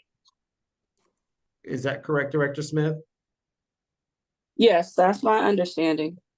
And so at that time, when we talk about a legal non-conforming use, a permit was allowed for the renovation? They cannot expand. They can maintain, they can renovate, do interior work, but they cannot expand it. Like, they can't increase the size of it in any kind of way that would expand the nonconformity. Okay. All right. Got you. All right. And so the type of permit that is currently on the property is an administrative use permit for a duplex for the back portion of the property. Okay. And I believe that the applicant, I just recall from the work session, I thought the applicant was attempting to sell the property at one time, but could not sell the property. because no bank would recognize the other structure. And so they were not getting the values that they wanted to get from that. That's correct. My understanding was that the administrative permit that he was granted was not a useful document in order to receive financing or to move forward in that manner. And so in order to deem or have the property brought into compliance, our code requires that the primary structure must be the residence in order for there to be a use permit for the ADU, correct? That's for a habitable accessory structure, yes. Okay. And tonight, when asked, the applicant, as we must do for all persons speaking in public hearings, your address, the applicant gave his address as 2928 Palm Drive. The applicant further stated in his presentation that they now are not going to sell the property, that they're going to keep the property because they really like East Point. So my question of staff would be this: if the applicant were to move into the property and then came back and requested to bring the property into compliance with a use permit, then would the applicant be able to do that? And then the property would be in compliance. And then after that, whatever the applicant chose to do as it relates to selling, disposing, conveying the property, then it would be recognized by the city of East Point as a property with an accessory dwelling unit, and it would become compliant without a spot zoning. Is that correct? Yes. Okay. And is there a time period that the applicant must live within the unit for it to qualify as the residence or any of that? No. Okay. All right. So there's been a motion by Commissioner Fields, Joseph, and a second by Commissioner Mark Fields, a recommendation to deny. Commissioner Mark Fields, your hand is raised. I'll recognize you. Thank you. You actually just touched on my question, but there's an additional question, which is, I think he indicated that there were separate meters for these properties. Would that be allowed under the administrative permit? I think it's how it's referred to. Under the administrative permit, separate meters are allowed. For the habitable accessory structure, however, they are not. Now, would that be permitted if it is grandfathered? Because there are things that happen in East Point where there were. So if this does have 2 meters, then if the applicant came back for a use permit and a variance for that piece, because those things did happen and have happened in East Point. I'm aware of that. Yes. Okay. So the motion is to deny the rezoning made by Commissioner Joseph Fields, seconded by Commissioner Mark Fields. Any other comments, questions, or concerns, commissioners? Okay. Mr. Logan, my last question would be a question of you. Should you decide that you no longer want to hold on to the property, if you would like to bring it to compliance, did you hear sort of the process of an option? I would say an option that you may go through in order to bring the property into compliance. Yes, I did, sir. I definitely want to keep and hold on to the property. I love East Point. And I've undergo a lot of battles in East Point. So I'm staying with the property. I just need to kind of like be instructed on how I need to approach it next time. I kind of got a feel for it now. But I do understand that, and I appreciate your consideration. All right. I think you would have to move into the property, declare the property your primary residence, because at that point, you then have another structure. You can then come back and apply for a use permit so that then that property becomes into compliance, and at the same time, apply for a variance regarding the meters. Sounds good. Okay? All right, commissioners. The motion is to recommend denial made by Commissioner Joseph Fields, seconded by Commissioner Mark Fields. If there are no more comments, questions, or concerns, or any unreadiness, the question is called. All in favor sound aye. Aye. All opposed sound nay. Hearing none, the ayes have it. The body recommends denial. Our next case is P as in Paul 2024, V as in Victor -002-08. Street address is 2935 Headland Drive. Staff, would you please sound the caption for this agenda item? Yes, Chairman, in reference to item number 6 under new business, P 2024V-002-08, applicant Karan Ahuja, property located at 2935 Headland Drive. Variance request to allow a gas station mini mart within 2,640 feet or 1 mile of the nearest location providing gas. This case type is a variance. Okay, thank you. Mr. Ahuja, are you present? Yes, Commissioner. And do you need screen sharing capabilities? Yes, sir. Would you please grant Mr. Ahuja's screen sharing capabilities? Once you get those, if you would state your first and last name and your current address, the floor is yours. Yes, good evening, Commissioners. My first name is Karan, last name is Ahuja. My address is 325 Crooked Stick Drive, Alpharetta, Georgia, 30004. Today I'm here to present for a project called Teddy's Market. It's a convenience store / gas station. I'm going to start off like last time with the existing conditions of what the property is and was, and I'm going to give a little bit of history. I'm going to be brief so I don't waste anybody's time. But can everybody see the screen? Yes, we can. So this is the current property right here. This is the building.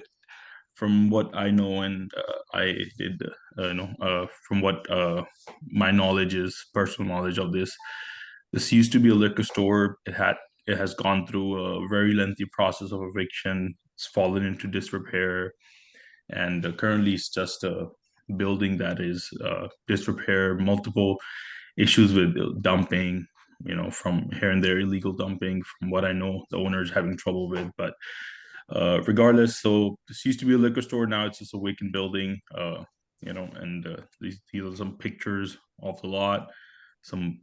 I think a lot of times, trucks just come and park, and it's just, it's kind of ignored for now. This is the gas station that is across the street, due to which we are applying for a variance. Our project is somewhat different. This is a picture of the concept. It's a very brief, very early stage picture of a concept plan.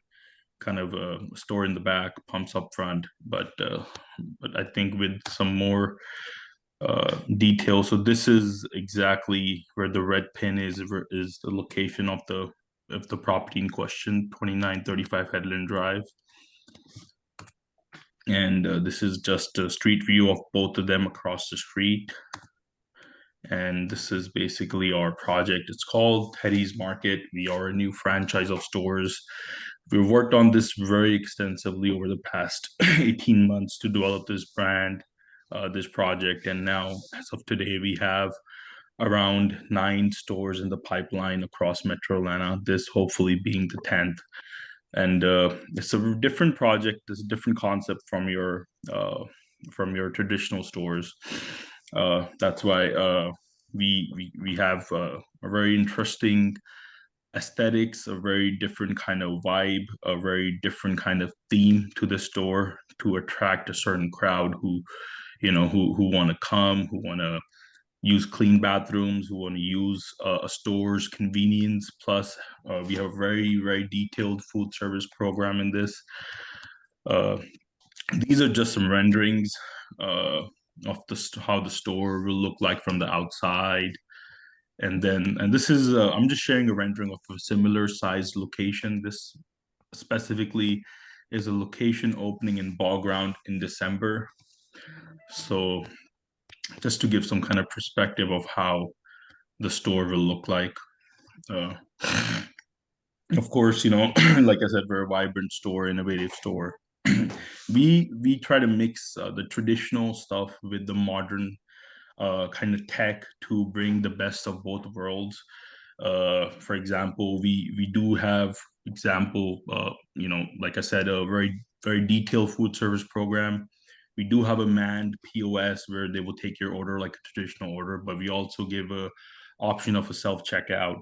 Our daily is food servicing is kind of like the main one of the main aspects of this brand. We have Chester's Fried Chicken Deli, a pizza deli, and then a Mexican food deli. And the lastly, we have a bakery, an extensive bakery program. So these are the four programs that we're running right now in the food service. And along with that, you know, we have interestingly, you know, the freestyle soda machines. In terms of coffee, we have a mix of the bean to cup coffees that the crush your bean right in front of you, and kind of, you know, you get a shot of espresso, and then you can make your coffee from there. Or we also have a new concept. It's called Nitro Coffee. So it's basically a coffee on tap. It's craft coffee. So these are the kind of concepts that are associated with our brand. Uh, Very eye-catching, playful interiors, clean, good-smelling stores. That is going to be our basis to have, you know, clean stores. Great customer experience. Focus on people coming to the store. You can either be a quick in and out. You can either come grab what you want, be it food, be it, you know, be it a drink, you know, use the amenities and be on your way. Or you can come. We have a little bit of an indoor sitting area along the glass of the store and an outside pergola sitting. Or if somebody wants to spend time, we do have, I did explain like last time, we have a made to order customer service where you can come and you can choose the food you want ordered fresh, you know, and they'll give you a time of how long it would take to get your food. Of course, I explained the indoor and outdoor sitting aspect of the store. I explained some of the food service items, and you know, like I said, you know, like a mix of modern and traditional. Our bakery would be very interesting because we are coming up with, you know, your traditional stuff, your croissant sandwiches, and then the new modern kind of things that are your Mediterranean focaccia breads. So we want to kind of serve a wide range of clients, you know, be able to appeal to our young crowds, but at the same time have our mainstays, you know, where people, a lot of people like. I talked about the beverage selection. So, and you guys can kind of see these renderings of what the final product will look like. Very proud of what we have been able to design here. Hopefully, you know, we can do really well here. But anyways, this is the basis of the store. The net investment of this project would be around $4 million from our estimates. These are early estimates. It could go a little bit higher than that. And that's about it. Any questions, I would be happy to answer. Thank you, Mr. Hooja. Are there any other proponents here to speak in favor of this case? Staff, are there any proponents here to speak in favor? Any hands raised? No, sir. Okay. Are there any opponents here to speak against the case? Any opponents here to speak against? Any hands raised? No, sir. Thank you. Commissioners, at this time, I'll entertain a motion to close the public hearing. Motion to close the public hearing. Is there a second? Second. It's been moved by Commissioner Joseph Fields, seconded by Commissioner Anderson, that we close the public hearing. All in favor sound aye. Aye. Aye. All opposed sound nay. Hearing none, the ayes have it. The public hearing is now closed. Staff, would you please sound your recommendation? Mr. Chairman, in reference to case number P2024V-002-08, property located at 2935 Headland Drive. Staff recommends denial of the variance from section 10-2072 C1 Neighborhood District subsection A 10B gas station mini mart pursuant to the distance requirements of being closer than 1/2 mile to the nearest location providing gas. Okay, Thank you. Commissioners, we've heard from the applicant and we've heard staff's recommendation. Remember, this is a variance with the final arbiters, much similar to the childcare distance case earlier. So at this time, I'll entertain a motion. Mr. Chair, Yes, Commissioner Lovett. I move that we accept staff's recommendation to deny. Is there a second? Second, It's been moved by Commissioner Lovett and second by Commissioner Joseph Fields. Are there any comments, questions, or concerns? yes, Hearing none. I have a comment about that. Okay, go ahead, Commissioner Fields. The presentation presented by the applicant omitted any mention of the gas station portion of this particular facility, or any pictures or anything, or how it would be incorporated into the overall scheme of the project. There's no mention of that, but in the variance is for to allow for a gas station to be located within the 2,640 feet or half a mile area. So I'm inclined to agree with staff and deny this motion. Because that's really the crux of the variance here. We appreciate I would appreciate the fact that the mini mart is a great idea. But as far as the gas, pumping gas section, it's not delineated sufficiently for me personally to move forward with that. Okay. I will attempt to say a few words about that, and then I will, because the public hearing is closed, I'll ask Mr. Ahuja if he'd like to chime in. Commissioner Fields, I think based on the work session last week that the applicant did not speak much about the gas service aspect of it, because I think it's mostly a mini mart with fresh foods as more than it is gas. I think I recall the applicant stating that they don't feel like they're in competition because they're really offering something very different. But I will allow Mr. Ahuja to speak to that if he needs to clarify that or to speak directly to your question. And Mr. Ahuja, would you please speak to Yes, Commissioner Joseph Fields' can question? you hear me? We can. Okay, give me a sec. I can shortly. I think previously I did.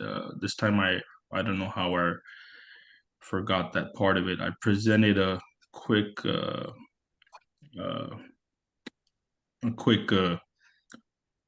presentation of a rendering for the whole project, which would kind of show how this project would look like. I'm just trying to screen share this real quick and see if I can. Are you guys able to see this? We are. Yes.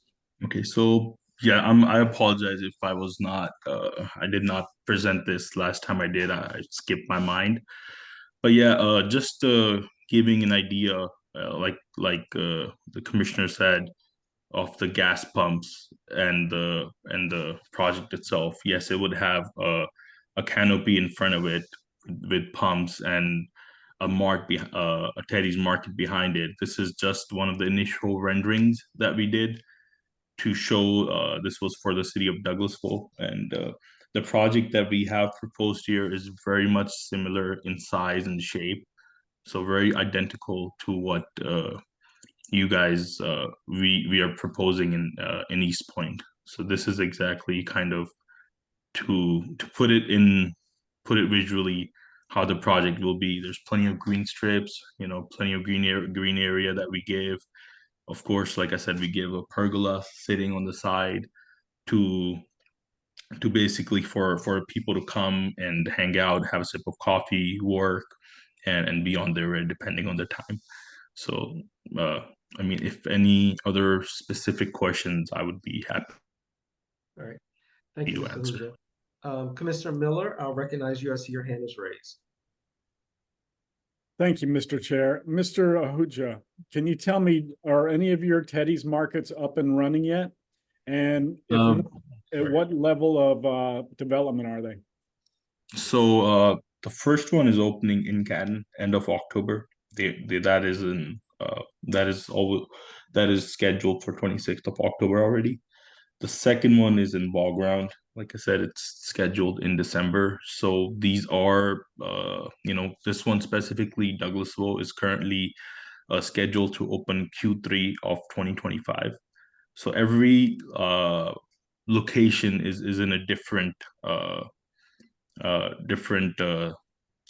time of development. Some of the locations are almost ready. Third one is opening in Marietta in March of 25. So I think every 4 to 4 months or 6 months we have a location opening. Okay, Thank you. okay.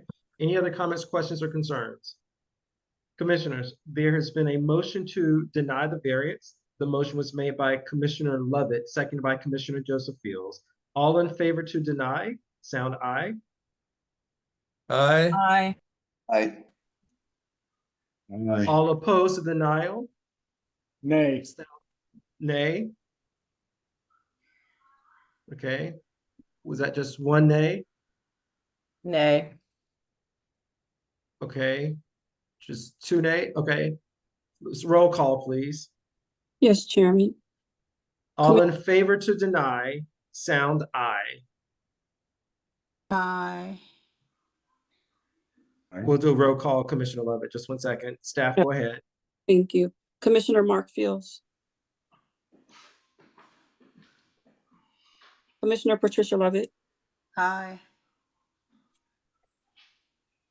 Commissioner Melanie Stiles.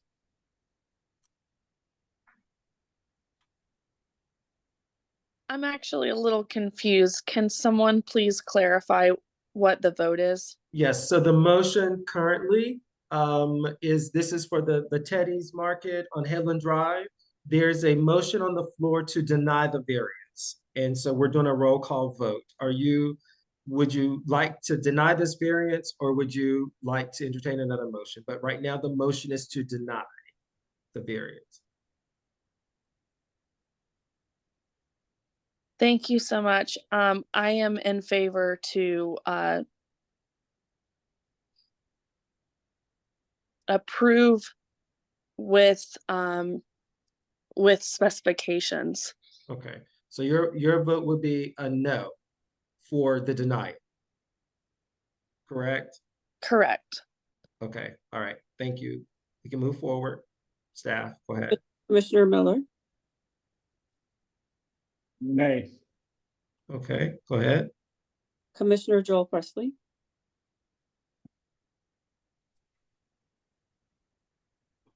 Commissioner Eleanor Anderson.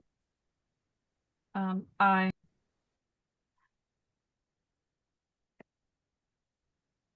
Commissioner Joseph Fields. Aye. Commissioner Keisha Chapman. I just want to make sure that the aye would be to go with staff's recommendation, and nay would be to go against the recommendation, or do I have it flipped around? No, the aye is to deny. If you want to deny the variance, it's aye. If you're against denying the variance, then it is nay. Okay, it's going to be nay for me. Okay. Okay, gonna go back to Commissioner Mark Fields. Aye. Your motion is to deny the variance, correct? Correct. Okay. And then Gonna we've go got, to Joel Presley, Commissioner Joel Presley. let me You're see. done. That was an aye to follow staff's recommendation.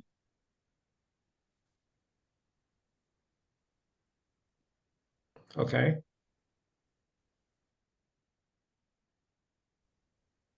Chairman, you have 5 Ayes. ayes and 3 nays. Okay, all right, motion passes. All right, Mr. Ahuja, the motion is to deny it, and it passes. Already, thank you so much. Thank you so much, guys, for consideration. Really appreciate that. Thank you. Thank you. All right. Our next case is P as in Paul 2024 V as in Victor -003-08 3148 Church Street. This is also a variant. Staff, would you please sound the caption for this? Mr. Chairman, in reference to item number 7 under new business, case number P2024V-003-08, applicant Rachel Friday Edawu. The property is located at 3148 Church Street. It's a variance request to construct a front porch that extends 5 feet from the existing front facade of the home. Case type is a variance. Okay, thank you. Commissioners, at this time, I entertain a motion to open the public hearing. Motion to open the public hearing. Second. Okay, there's been a motion by Commissioner Miller, seconded by Commissioner Lovett, I believe, to open, or Yes. Anderson. Love Okay. it. Okay, to open the public hearing. All in favor sound aye. Aye. All opposed sound nay. Hearing none, the ayes have it. The public hearing is now open. And do we have Miss Idowu? Yes. Idowu? Yes. Is it Idowu? Idowu. Idowu, very sorry, okay. Okay. Would you like, do you need screen sharing capabilities? Yes. Okay. Would you please grant Ms. Idowu screen sharing capabilities? She's able to share her screen.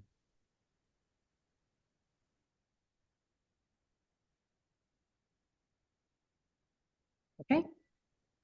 The floor is yours. State your first and last name and your current address.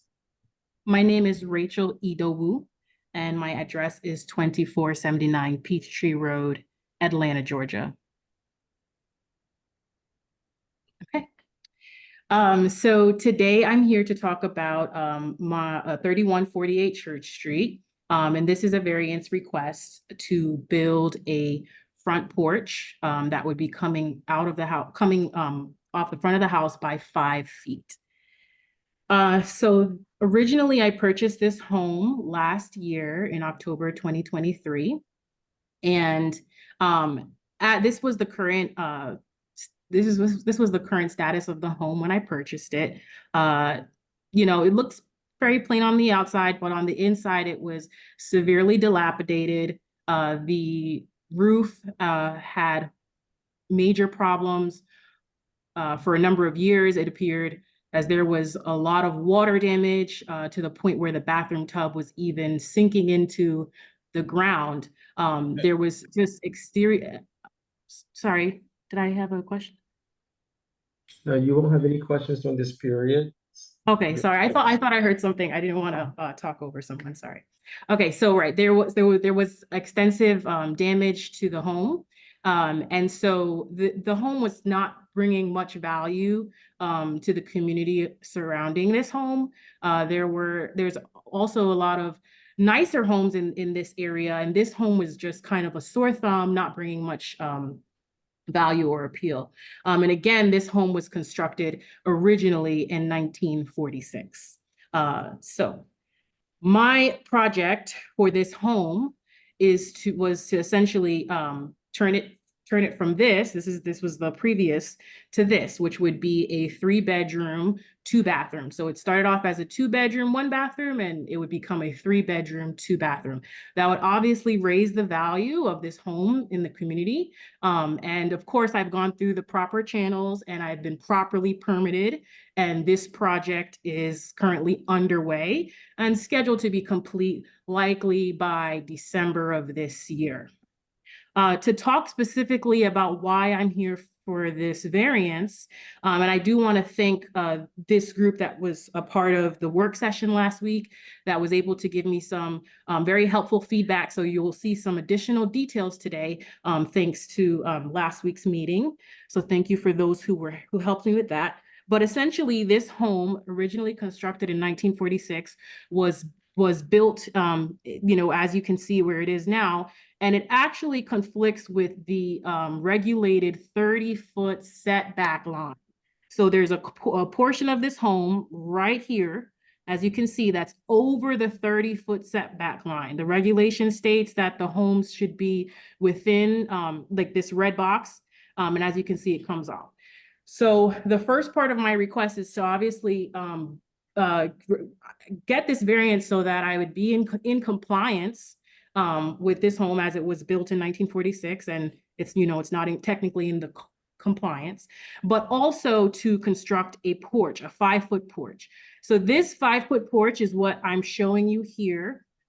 This is how far it would come out from the structure, and of course, it would be, you know, conflicting with the setback line.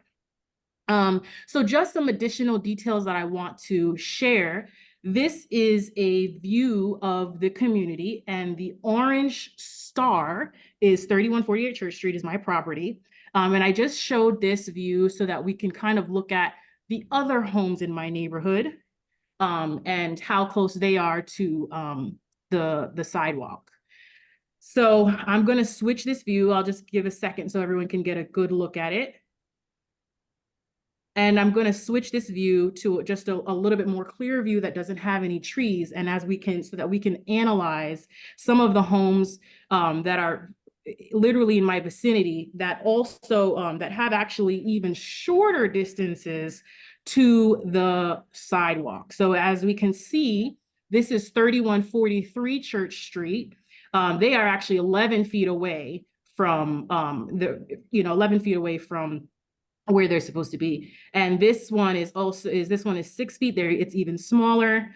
3129, you can see 8 foot. These are approximations. 3123, you can also see a 6 foot, and 3119 is roughly a 9 foot. Now, if we call this attention to 3148 Church Street, the orange star, that is my property. I've drawn here a red rectangle to represent the porch that I'm proposing to be built to this home, on this home, and how far away that would put me from the line. And that would actually put me 18 feet away. So as you can see, the other homes are a lot closer. So, you know, even though I am coming a little bit closer to the road, I'll still be a good distance away compared to the other homes. So approving this request actually doesn't make me stick out, or it does not grant me any privileges that my neighbors didn't already have with where their homes are built. I wanted to just go on a little bit and just talk about, you know, the project that I'm working on and how, you know, this home is really going to improve the value of this community. It's going from a dilapidated home to an updated home. That's going to increase the value of the area. It's not only going to benefit, you know, that specific home, but my neighbors around would be obviously grateful because that's going to benefit their property value and the overall property value in East Point. Lastly, I just wanted to share a little bit of a photo showing where we are in the progress of this home. As you can see, it's a work in progress. The contractors are there every day moving this project along. But as you can see, you can imagine how beautiful this home is going to be and how it's going to truly add so much value to this community. And you can kind of picture something here is missing, a beautiful front porch to complete this home, to complete this project that we're working on, which is essentially going to raise the value of the homes in East Point and allow this community to continue to grow and to flourish economically. I will now take questions. Are there any other proponents here to speak in favor of this case? Staff, do you see any hands? Any other proponents? No, sir, no hands. Are there any opponents here to speak against this case? Any opponents here to speak against this case? No, sir. Okay, commissioners, at this time, I'll entertain a motion to close the public hearing. Motion to close the hearing. Is there a second? Second. It's been moved by Commissioner Chapman, seconded by Commissioner Markfield, so we close the public hearing. All in favor sound aye. Aye. All opposed sound nay. Hearing none, the ayes have it. The public hearing is now closed. Staff, would you please sound your recommendation? Yes, in reference to case number P2024V 003-08. Property located at 3148 Church Street. Variance request to construct a front porch that extends 5 feet from the existing front facade of existing home to allow for a variance from section 10-2062. Staff recommends approval. Okay. Commissioners, we've heard from the applicant, we've heard staff's recommendation. Remember that this body is the final arbiter. I'll entertain a motion. Motion to accept staff's approval, Mr. Chair. Okay, is there a second? It's been moved by Commissioner Presley, second by Commissioner Lovett. Was that Lovett? Yes. Yes, that this body approves the variance request. Comments, questions, or concerns? Yes, Commissioner Chapman. Hi, just one quick question. I see there's a chimney on the front part of the house. Will that impact the, I don't know, will that be an issue with putting the porch on if it's a wooden porch or anything of that nature? No, it wouldn't. The Okay. it was the porch is the proposed porch is designed to work with the chimney that's there. Okay, thank you. That's my only question. Thank you. Okay. Commissioner Mark Fields, the floor is yours. Yeah, thank you. And the project looks nice from what you're doing. My question was similar. Will the porch go the extent of the house from left to right, or I could not quite tell from the plan. So will it essentially be the full extent of the front of the house? Yes, you are correct. Okay. Thank you. Any other comments, questions, or concerns? Okay, there's a motion made by Commissioner Presley that this body approves. That motion was seconded by Commissioner Lovett. If there are no other comments, questions, or concerns, I'll call the question. All in favor sound aye. Aye. All opposed sound nay. Hearing none, the ayes have it. This body grants your variance, Ms. Idiwu. Thank you very much. All right. Okay, staff, any announcements? It's good for the body. None. Okay, commissioners, you have anything? Okay, great. At this time, I'll entertain a motion to adjourn. Motion to adjourn. Is there a second? Second. It's been moved by Commissioner Fields, second by Commissioner Anderson, that this body adjourns. All in favor sound aye. Aye. All opposed sound nay. Hearing none, the ayes have it. Our meeting is adjourned. We didn't do too bad, just Have 2 a hours, good 16 minutes, a lot of cases. All right. So, Thank you. Killed it. Good. Chairman, thank I you. have a question. I'm sorry. If Yes. your request was approved, does that mean we move forward to the city council step, or is that not required? You are 2543 Hogan Road. Hogan Road, yes, sir. Yes. So your case is a use permit, and Okay. this body is not the final arbiter for use permits. And so, yes, Okay. your case would then move on to city council. Got it. All of the variance cases, they die tonight, whether they were approved or denied. So all of the variances have been completely disposed of, and they all die tonight. But your case moves forward to mayor and council. I understand. Thank you. You're welcome. Okay. All right. If there is nothing else, then thank you all. Okay. Court reporter, yes, your hand is raised. You're recognized.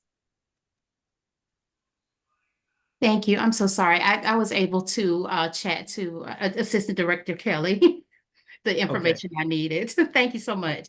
Okay, you're quite welcome. Any other questions before we get out of here? All right, good Safe deal. weekend, everybody. Early Yes. voting. Have a great weekend. Yes. Good night, all. Good night, everyone. Good night, Good everyone. night. Awesome. All right. All right, So have a long. safe weekend.